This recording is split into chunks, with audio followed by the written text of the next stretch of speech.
Aquí lo estoy grabando. Bueno, muy buenas.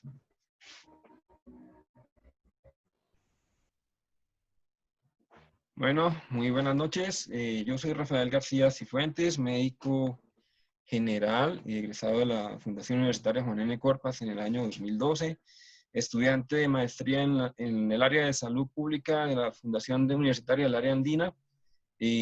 Hasta ahora en el primer semestre vamos comenzando la carrera y esperamos pronto poderla terminar. Estoy el día de hoy con el doctor Camilo Parada. Doctor Camilo, ¿cómo está? Hola, buenas noches. Muchas gracias por invitarme. Usted ahora va a ser interesantes.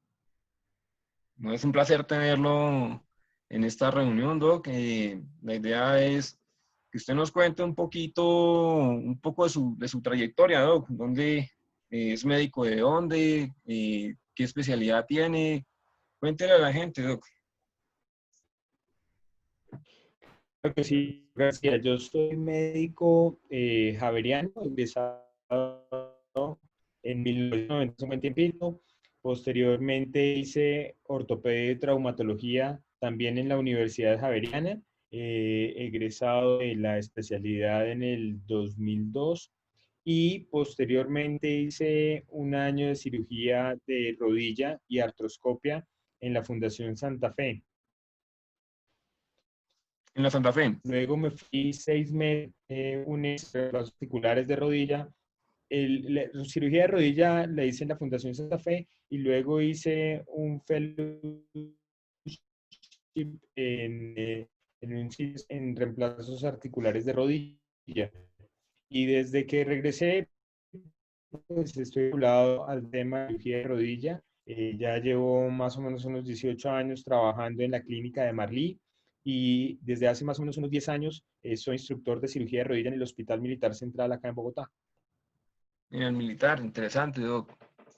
¿Cómo ha estado ese tema de la parte de ortopedia, digamos, en el hospital militar con todo ese tema del proceso de paz y en este tiempo, digamos, posteriores a la firma del acuerdo? ¿Así es cierto que ha disminuido, digamos, el trauma o, o ha notado algún cambio de pronto? Sí, definitivamente, definitivamente hay cambios, hay algunos cambios que son positivos y es la disminución de soldados que son heridos por minas antipersona. Eh, ya no hay la orden de ir a buscar estos cultivos ni de perseguir a las personas que trafican y eso se ve reflejado en que los heridos por minas han disminuido sustancialmente. Tanto que en algún momento se llegó a insinuar en redes que el hospital militar y no es cierto. En el hospital militar estamos atiendo todavía de un hospital convencional. Recordar que además en el hospital militar atendemos a los familiares de los miembros de las fuerzas militares, niños, personas con artrosis, en fin, atendemos la patología en el hospital convencional, sabiendo que se ha disminuido un poco el tema de los heridos por minas antipersona y también los traumas de guerra han disminuido, pero seguimos manejando en mi campo que es de rodilla. Yo hago mucho tema de cirugía deportiva y esto es lesiones ligamentarias, lesiones meniscales, lesiones de cartílago. Pues definitivamente eso no ha disminuido, quitando el tema de la pandemia, ¿no? Que por Sí, claro. pandemia, pues todos los hospitales redujimos las cirugías que no eran de urgencia, que no eran vitales, pero si no estamos en pandemia, seguramente estaríamos haciendo el mismo volumen que hemos estado haciendo durante mucho tiempo. Y hablando de ese tema de pandemia, ¿cómo están organizando las cirugías allá en la parte de ortopedia? ¿Qué están haciendo en el hospital o Bien, qué protocolos, digamos, han implementado? Yo, por ejemplo, estuve trabajando yo hago parte de EPS Sanitas y estuve en el equipo de investigación hasta hace un tiempo y estuve en la parte colaborando con los protocolos de investigación de la EPS, haciendo todo lo que es la lectura exhaustiva de la literatura a nivel internacional sobre, bueno, todo lo poquito que había acerca del COVID y cómo, digamos, cómo poder llevar toda esa información para los centros médicos, en este caso en el tema de consulta externa. ¿Cómo lo están manejando ahí, Doc, en el tema de cirugía, ortopedia?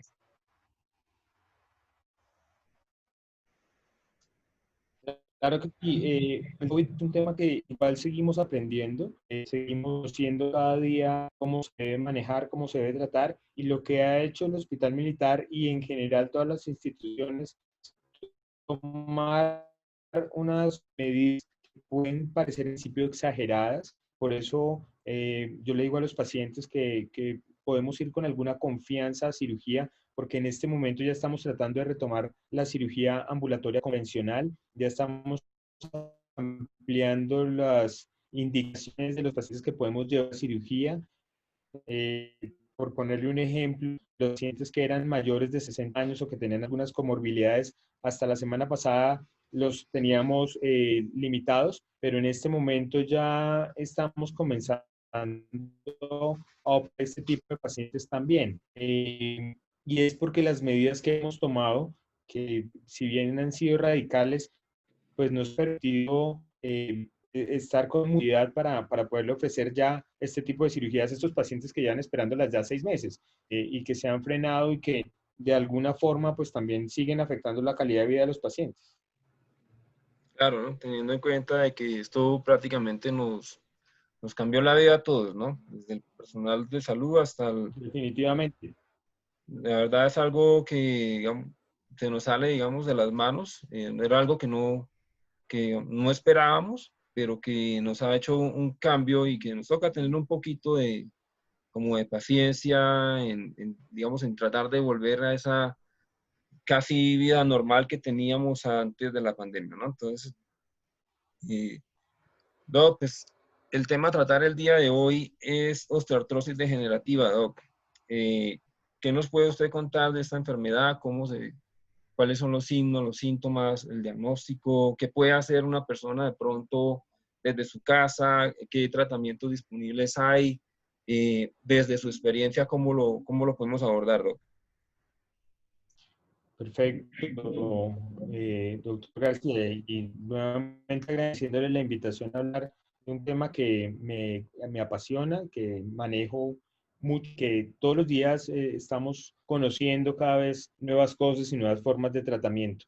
La osteoartrosis degenerativa, primero, ¿qué es? La osteoartrosis degenerativa es la enfermedad que compromete el cartílago articular. El cartílago es esa estructura que nos permite mover las articulaciones, lo que conocemos algunas personas como las coyunturas, y esa estructura está al final de los huesitos, y es lo que nos permite evitar que los huesitos se choquen uno contra el otro. Es eso que es, por ejemplo, en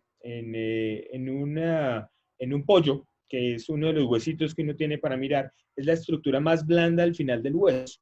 Y esa estructura es muy importante porque es la que va a permitir que no exista roce, que haya un adecuado deslizamiento y que no exista dolor cuando realizamos cualquiera de las actividades. Entonces, la osteoartrosis degenerativa es una enfermedad que afecta esta estructura, el cartílago. Estamos ¿Cómo puede hablando afectar? de Pues esa ahí capsulita que es como de color grisecita, ¿no? Como que a veces es gris, a veces como blanquita que uno ve cuando está consumiendo el huesito. Esa es el cartílago. cuando uno lo ve en artroscopio, por ejemplo, es Ajá. blanco, es nacarado, es muy liso, es una estructura que se ve bastante fina y es igualmente muy delicada. Y es una estructura que es avascular y que además no está inervada. ¿Qué quiere decir eso? Que no le llegan vasos y eso es muy importante porque al no llegarle vasos, al no llegarle sangre, tiene una poca capacidad de cicatrizar e inervada quiere decir que no le llegan nervios. ¿Qué quiere decir que no le llegan nervios? Que normalmente el cartílago como tal no duele. Cuando se daña el cartílago y comenzamos a tener expuesto ese hueso de alguna forma, bien sea porque hay una lesión completa de esa capita de cartílago o porque hay una lesión parcial que permite que exista ya aumento en la presión del huesito, ahí es donde comenzamos a tener dolor y ahí es donde se manifiestan los síntomas para los pacientes que tienen artrosis.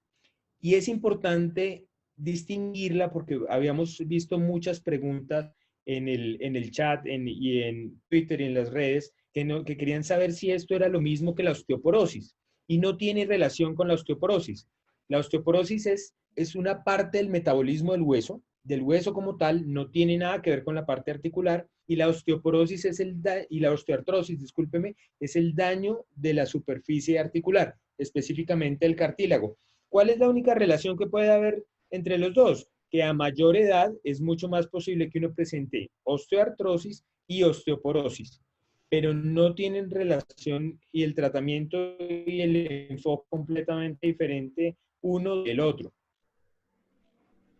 Ok. Y digamos, ¿cómo puede una persona del común reconocer cuáles son los síntomas, digamos, tempranos para una osteoartrosis degenerativa? Bueno, para decir, estoy, digamos, una persona quizás de 35 o 40 años que consulta mucho, digamos, a la consulta externa por temas de dolores en las rodillas o en los hombros, o cómo decirle a esa gente, sí, esto es una osteoartrosis degenerativa. Perfecto. Entonces, el principal síntoma de los pacientes con osteoartrosis es dolor. Es lo primero que comienzan a manifestar. Y en cuanto a la artrosis, hay diferentes rangos de artrosis. Hay artrosis muy leves que van a presentar muy pocos síntomas y que requieren, en algunos casos, ni siquiera requieren manejo. Y hay artrosis muy complejas que requieren ya manejos muy especializados. Entonces, el paciente joven, porque no es una enfermedad exclusiva del paciente mayor, del paciente Sí, anciano, en el paciente joven comienza a manifestarse por dolor. ¿Qué es importante? Es importante saber que este paciente joven tiene antecedentes en su familia de enfermedades articulares, que generalmente hay una correlación entre personas que han tenido familiares jóvenes con artrosis y pacientes que comienzan muy tempranamente a desarrollar esta artrosis. Y también hay una artrosis que tiene los pacientes jóvenes, alguna alteración mecánica. ¿A qué me refiero con esto? Los pacientes que son muy cascorvos, por ejemplo. Los pacientes cascorvos están haciendo un apoyo anormal en su rodilla y hace que se desgaste mucho o que se dañe el cartílago mucho más rápidamente en la parte interna de su rodilla. Los pacientes que son muy rodillijuntos, ¿cierto? Es el otro lado el otro hacemos, sí. del espectro de la parte externa de la rodilla. O los pacientes que con más frecuencia, seguramente cuando han tenido dolor y van a donde un ortopedista y les dice, usted tiene mal alineamiento patelofemoral. Es decir, que la rótula no está encajando donde debe ser. Esa rótula no distribuye la carga en forma uniforme, si se me permite, y hace que ese cartílago se dañe. Entonces, esos pacientes que tienen alguna alteración mecánica están teniendo artrosis. Es una artrosis mecánica, es una artrosis local, es una artrosis diferente a la osteoartrosis primaria que se presenta en muchas más articulaciones, pero es una artrosis, es un daño del cartílago. Otro tipo de artrosis son las artrosis postraumáticas, por ejemplo. Entonces es cuando ha existido alguna trauma de una magnitud significativa y ese trauma hace que el cartílago se dañe y dependiendo de la articulación que esté comprometida, pues uno puede comenzar a presentar dolor. Entonces, para responderle su pregunta, un paciente de edad mediana entre los 30 y 40 años que comience a presentar dolores articulares y que tenga algún factor de riesgo, bien sea porque su familia viene con problemas articulares en pacientes, en familiares jóvenes, que tenga algún factor de riesgo como genuaro, es decir, ser cascorvo, genualgo, es decir, ser rodillijunto, que tenga mal alineamiento patelofemoral o que tenga, por ejemplo, antecedentes de displasias de cadera, que usted sabe que ahora con los tamizajes pues ya cada vez se ven menos casos de displasias de cadera en los adultos, porque se busca la displasia de cadera y se trata desde niños estas displasias, pero seguramente cuando estaba usted arrancando su carrera vio bastantes casos de problemas de displasias de cadera que no se buscaban en la infancia y que cuando llegaban a una edad adulta, Sí, adulta temprana, comenzaban a tener dolores y eso es articulares. algo muy frecuente. Aún hoy en día, en las zonas apartadas del país donde, digamos, no se está cumpliendo con estos lineamientos o estos seguimientos o estos protocolos que hay para detección de la displasia de cadera, se siguen viendo. Por ejemplo, la recomendación que se hacen son 2 radiografías, una a los 6 meses y otra al año, por ejemplo, pero muchas veces no llega la señora con el niño de 2 años y nunca le hicieron una radiografía y entonces no sabemos cómo están esas caderas y allá a los 2 años es casi como difícil entrar a corregir ese tema, ¿no? Entonces, y ahí va una pregunta, Doc, Exactamente. y la pregunta es, ¿hay alguna relación entre el índice de masa corporal y el desarrollo de artrosis? Digamos, una persona con una obesidad de grado 1 tiene un gran riesgo de desarrollar una artrosis degenerativa.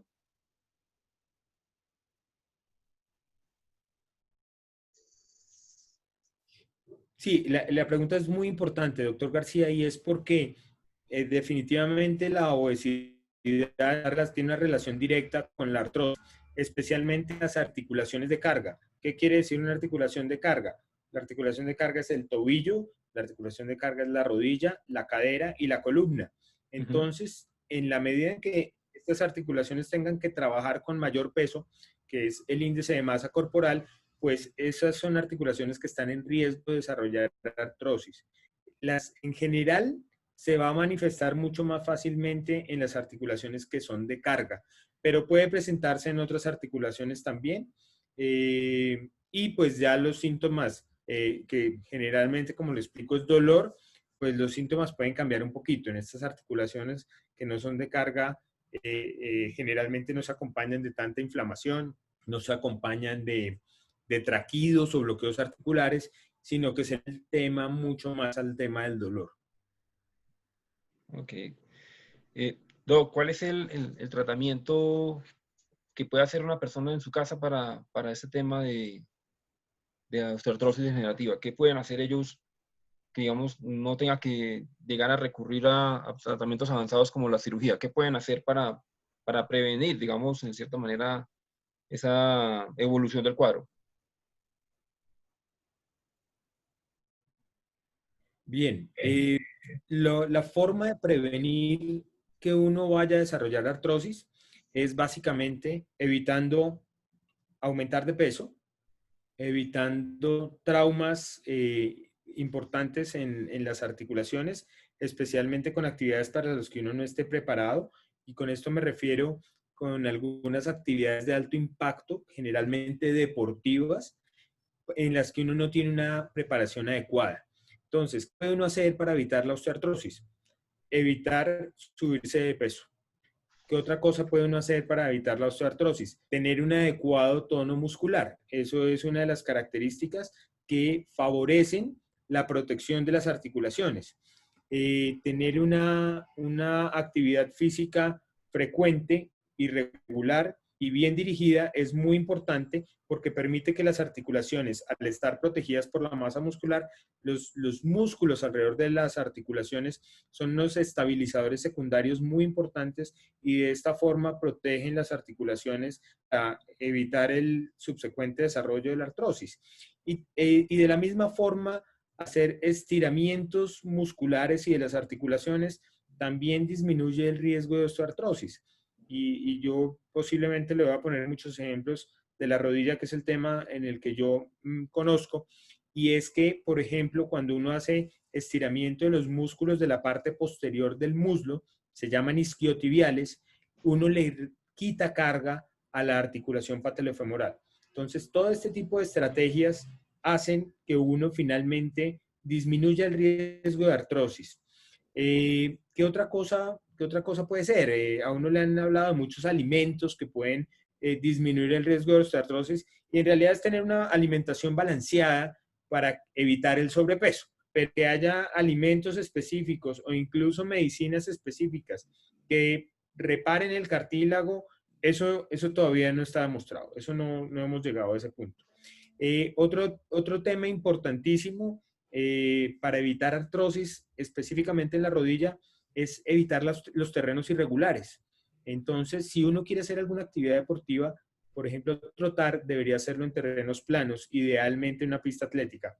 Eso se complica un poquito más porque no todos tenemos una pista atlética a disposición, pero sí debemos evitar los terrenos irregulares como subidas o bajadas con mucha pendiente, y si lo hacemos muy repetitivo, eso puede tener algún impacto sobre las articulaciones. ¿Hay algún límite en cuanto al tiempo de ejercicio para las personas que, digamos, tienen una obesidad de grado 1 y quieren, digamos, retomar una actividad o hacer una actividad física sin tener lesión de los cartílagos, por ejemplo? No, Que no, se no hay diga, un, no hay un límite más allá de la preparación física que uno pueda tener. Entonces, pues, evidentemente, las actividades físicas en exceso, cuando uno no está preparado, pues va a llevar a una mayor probabilidad de daño. Lo que ocurre es que si usted no se encuentra preparado físicamente, posiblemente la cantidad de ejercicio que usted alcance a hacer antes de que presente daño articular es mínima. Seguramente otras situaciones se van a presentar antes de que a usted se le dañe el cartílago, como tendinitis, bursitis, desgarros musculares, calambres musculares, una cantidad de situaciones médicas que le van a usted impedir continuar con hacer mayor actividad física. Y si usted ya está preparado y si usted ya viene haciendo ejercicio con actividad física regular, pues seguramente ya el tema de la obesidad pasa a un segundo plano. ok.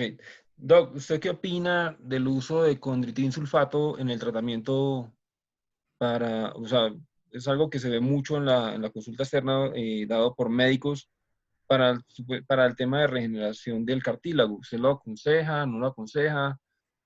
Porque llegan muchos de esos pacientes a la consulta diciendo, no, es que yo estoy tomando la condritina o estoy tomando tales regeneradores del cartílago. ¿Usted en su experiencia, qué puede decir acerca de eso? Incluso teníamos una pregunta de alguno de los seguidores en Twitter que quería saber al respecto, acerca de la condroitina. Eh, es un tema bastante controversial. Es un tema muy controversial porque lo recomiendan, como usted muy bien lo dice, lo recomiendan muchos médicos. Personalmente no lo utilizo. Personalmente no utilizo glucosamina, ni condroitin sulfato, ni colágeno, ni ninguna de estas sustancias que nos sugieren muchas personas en la visita médica, y es porque no existen estudios independientes publicados en revistas indexadas. Esto quiere decir que sean revistas reconocidas ¿Mm? en el mundo de la medicina, y que sean unos estudios contundentes como para pensar que el uso de estas sustancias cambia la expectativa del paciente y que va a tener algún impacto en el cartílago. Eso no existe hasta este momento. ¿Por qué se alivian muchos pacientes? Porque es que muchos pacientes vienen a la consulta ya tomándolo y le dicen a uno que lo ha comenzado a tomar y que han sentido alivio. Y esto ocurre por dos situaciones.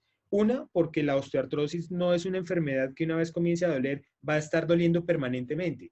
Eso no ocurre. Generalmente los síntomas de la osteoartrosis son psíquicos, y hay momentos en los que el paciente se puede sentir muy mal y sin hacer absolutamente nada, sin tomar ninguna medida, el paciente se va a aliviar.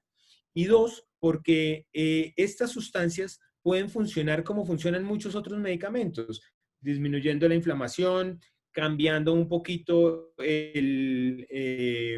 la calidad de los líquidos sinoviales, mejorando algunas condiciones específicas de la articulación, pero nunca regenerando el cartílago, que es Básicamente la razón por la cual yo no los mando. Y es porque a uno se lo ofrecen como si fuera a regenerar el cartílago y eso no es cierto. Eso se lo dejo muy claro al paciente. Si el paciente viene tomando glucosamina, condroitina, colágeno, alguno de esos medicamentos, yo no se los quito. Si le está mejorando, yo no se los quito, pero tampoco lo formulo. Yo no utilizo este tipo de medicamentos. Ok, Doc. Entonces, básicamente, como para resumir, es, eh, la artrosis como tal, entonces no es una enfermedad propia de un grupo en específico de edad. O sea, puede comenzar a los 35, 38, 40 años con unos factores de riesgo asociados como antecedentes hereditarios, como las deformidades patelofemorales que usted acaba de mencionar y el riesgo, digamos, por aumento de masa corporal, por obesidad. Esto empeora, digamos, en cierto grado el desarrollo de la artrosis degenerativa en este caso de rodillas. Solo, ¿qué recomienda, qué tratamiento, digamos, el doctor recomendaría para el dolor? Para ellos, para en la casa, digamos, ¿qué podrían hacer? ¿Usted recomienda de Claro pronto que sí. algunas terapias alternativas o algo por el estilo que le puedan ayudar al paciente? Sí, sí, es clave esa pregunta, doctor García, y es que, como yo les contaba, existe un espectro bastante grande de síntomas y de grados de artrosis, ¿cierto? Entonces, no quiere decir que uno tiene o no tiene artrosis o tiene artrosis y el tratamiento es el mismo y es único para un tipo de paciente. No. Y es lo que siempre le explico un poquito a mis pacientes. El manejo de artrosis depende un poquito depende mucho de los síntomas y del grado de artrosis que uno encuentre en los exámenes que uno puede solicitar.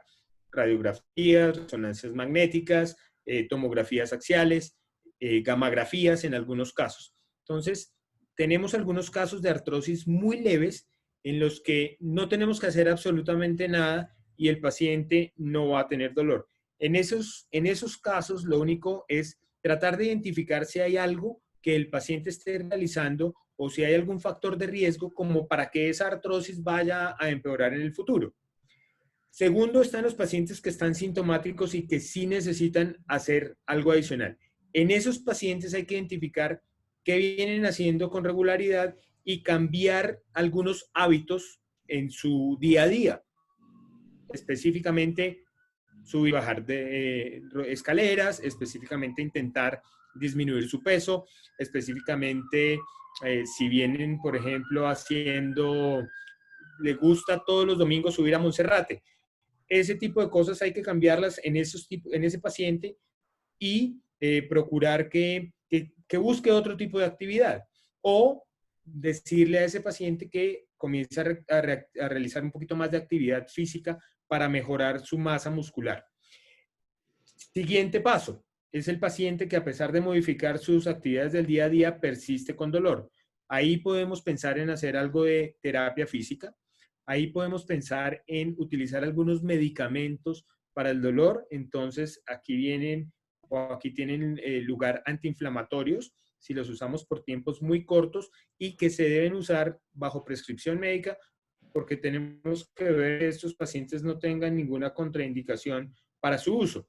Podemos utilizar acetaminofén, que es un medicamento que si bien está de alguna forma como desprestigiado, es Sí, un está muy medicamento que estigmatizado. funciona bastante, está muy estigmatizado y funciona muy bien. Es un medicamento de primera línea, maravilloso, magnífico, que en general tiene muy pocas contraindicaciones y muy pocos efectos secundarios y que es un muy buen analgésico.